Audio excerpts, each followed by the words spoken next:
नमस्कार आदाब दोस्तों, 27 जून देश की बड़ी खबरें हम आपके सामने लेकर के आ गए हैं। सबसे पहली और बड़ी खबर, पश्चिम बंगाल में बीजेपी को एक और बड़ा झटका। बीजेपी के सैकड़ों नेता और कार्यकर्ताओं ने एक बार फिर से टीएमसी का दामन थाम लिया है और यहां पर टीएमसी में शामिल होने से पहले बीजेपी कार्यकर्ताओं ने जो काम किया है वो सुन करके आप चौंक जाएंगे। आगे हम आपको इसके बारे में विस्तार से जानकारी देंगे। वहीं अगली बड़ी खबर आ रही है दोस्तों, मध्य प्रदेश से, जहां पर बीजेपी और आरएसएस के एक नेता ने अपनी ही बेटी के साथ दुष्कर्म किया है, जिसका आरोप जो है बीजेपी आरएसएस के नेता के ऊपर लगा है। हम आपको इसकी भी विस्तार से जानकारी आगे देंगे। वहीं अगली बड़ी खबर आ रही दोस्तों, राष्ट्रपति रामनाथ कोविंद के काफिले की वजह से एक महिला की कैजुअलिटी की खबर सामने आ रही है, जिसके बाद लोगों में भारी गुस्सा है। वहीं अगली बड़ी खबर में हम आपको बताएंगे दोस्तों कि उत्तर प्रदेश में होने वाले विधानसभा चुनाव से पहले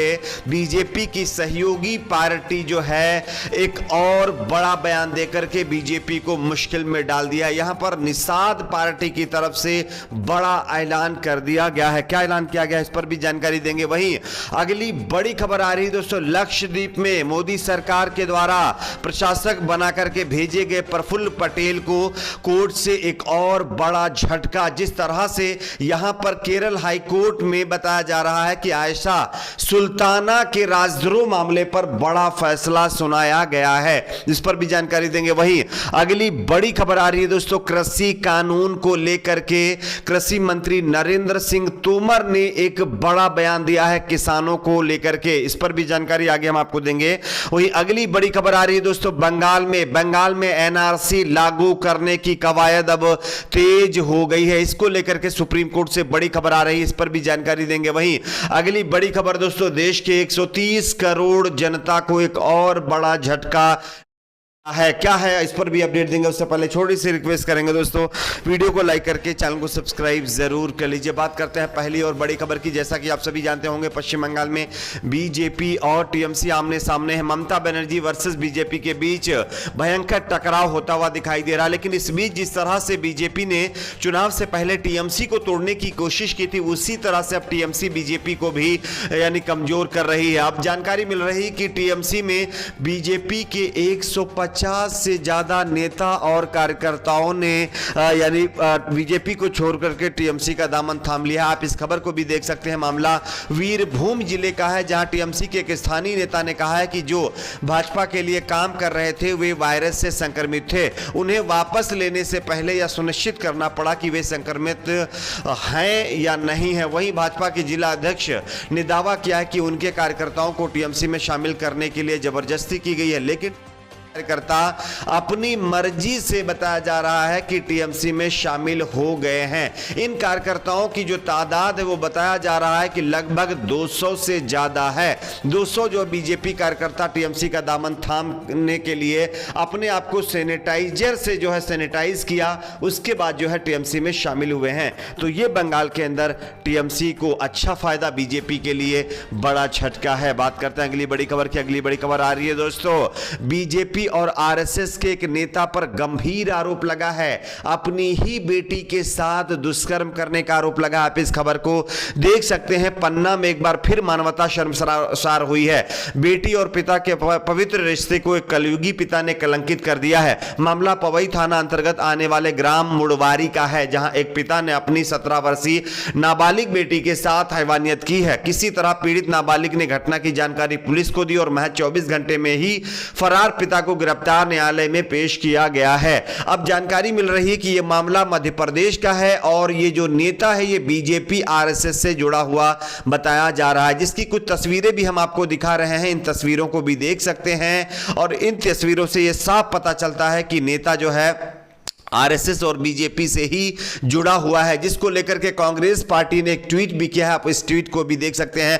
कांग्रेस पार्टी ने साफ लिखा है कि बीजेपी आरएसएस का घिनौना चेहरा, बीजेपी नेता ने अपनी ही बेटी से किया दुष्कर्म। तो इस तरह के मामले सामने आए हैं। बात करते हैं अगली बड़ी खबर की। अगली बड़ी खबर आ रही है दोस्तों, राष्ट्रपति रामनाथ कोविंद के कानपुर में जाने वाले काफिले के रुकने की वजह से एक महिला की कैजुअलिटी हो गई है। आप इस खबर को देख सकते हैं। राष्ट्रपति के कानपुर यात्रा के दौरान शुक्रवार की रात यातायात रोके जाने से एक बीमार महिला की कैजुअल्टी हो गई है।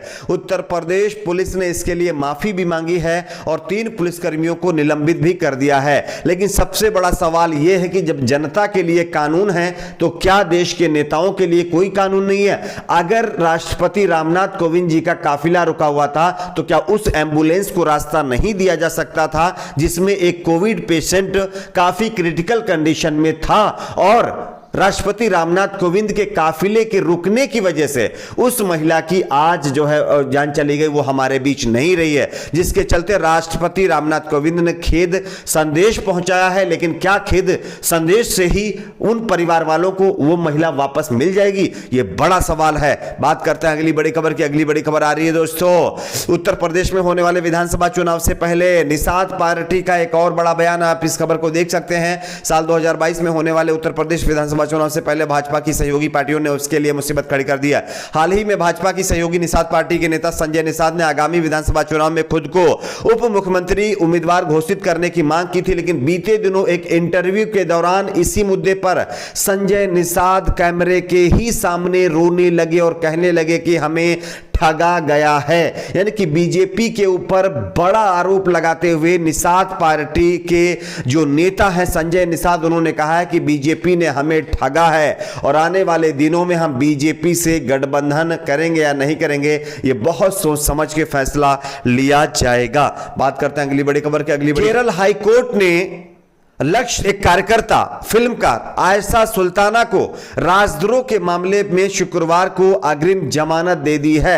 दरअसल सुल्ताना के खिलाफ करवत्ती के एक स्थानीय नेता की ओर से दायर याचिका के आधार पर 9 जून को आईपीसी की धारा 124A राजद्रोह और 153B घृणा भाषण के तहत मामला दर्ज किया गया था। जस्टिस अशोक मेनन ने आयशा सुल्ताना को जमानत देते हुए कहा है कि उनके बयान से ऐसा कोई स्पष्ट संकेत नहीं मिलता जो राष्ट्रपति के राष्ट्रीय हित के प्रतिकूल लगने वाले आरोपों या दावों जैसे प्रतीत हो या किसी वर्ग को दूसरे व्यक्तियों के समूह के खिलाफ उकसाने वाला हो। दरअसल लक्षद्वीप के अंदर जिस तरह से प्रफुल्ल पटेल के द्वारा 3 नए कानून बनाए गए थे, 3 नए नियम बनाए गए थे, जिसमें मीट खाने के ऊपर कानून था, उसके बाद चुनाव में ज्यादा बच्चे वाला कानून था, उसके बाद गुंडा एक्ट था। इस कानून के खिलाफ जो है ये जो सोशल वर्कर है बोली थी, आयशा सुल्ताना बोली थी, जिसको लेकर के इनके ऊपर कार्रवाई की गई थी। लेकिन अब उनकी कोर्ट से बड़ी जीत हुई है। बात करते हैं अगली बड़ी खबर की। अगली बड़ी खबर आ रही है दोस्तों कृषि कानून को लेकर के।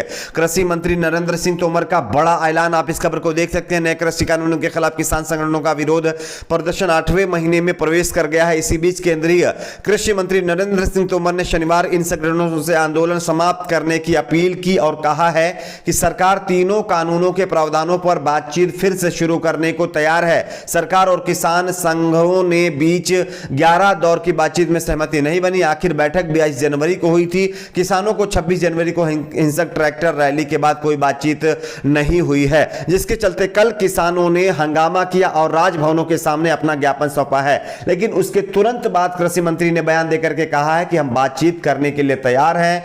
किसान अगर अपना कोई प्रस्ताव लाते हैं तो हम बातचीत करेंगे। बात करते हैं अगली बड़ी खबर की। अगली बड़ी खबर आ रही है दोस्तों, बंगाल में एनआरसी लागू करने के लिए सुप्रीम कोर्ट में याचिका दाखिल कर दी गई है। आप इस खबर को देख सकते हैं। बंगाल से घुसपैठियों को निकालने के लिए सुप्रीम कोर्ट में याचिका लगा दी गई है। आंतरिक सुरक्षा के लिए बताया गया है सबसे बड़ा खतरा। लेकिन सीए के तहत जिन लोगों को बंगाल छोड़ दीजिए पूरे भारत में लिया जाएगा, क्या वो आंतरिक खतरा नहीं होंगे?